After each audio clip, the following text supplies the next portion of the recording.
May Allah help us to go through our challenges, our hardship.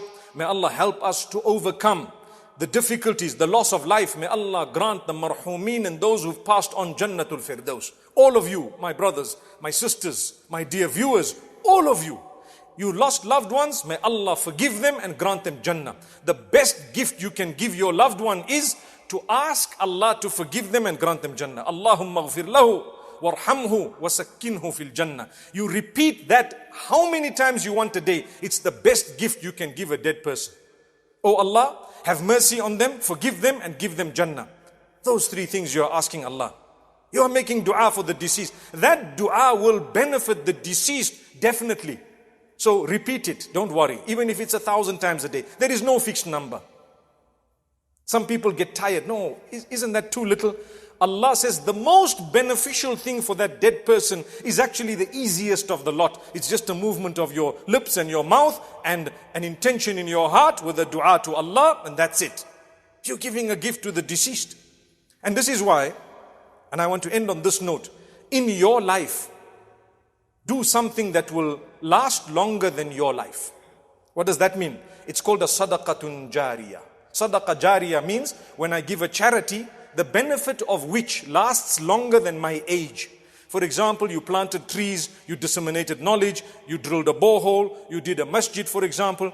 The benefit of that will far outlive your own life.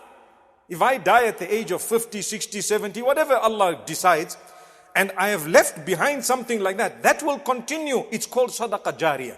Did you know true sadaqah jariyah is what you did yourself in your own life? That is the true sadaqah jariyah. When someone else does it on your behalf after your death, there is benefit, but not as strong as when you did it yourself. When someone came to me and told me, I want to drill a borehole for my late father. I told him, did you drill a borehole for yourself? He said, no. I said, start with yourself. Your father will automatically get the reward. You are his son. But sometimes we think that the khatam of the Quran must only be read for people who died. What about your own khatam? Subhanallah, which is undisputed. So let's think of this. It will help us build yaqeen and then have a good thought of Allah. Husnul dhanni billah. Have a good thought of Allah always. What does that mean?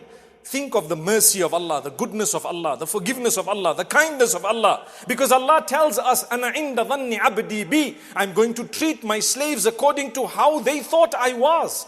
So when you know in your heart Allah is going to forgive me, grant me Jannah, Allah is Ghafoor Rahim, then Allah says, I'll treat you that way.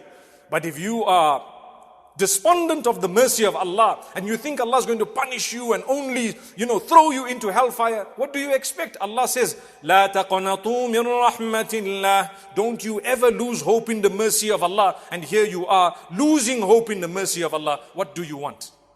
So don't lose hope in the mercy of Allah. This world is temporary. It will be full of challenges from the beginning. When you came on earth, the first thing you did was you were crying. What does that mean?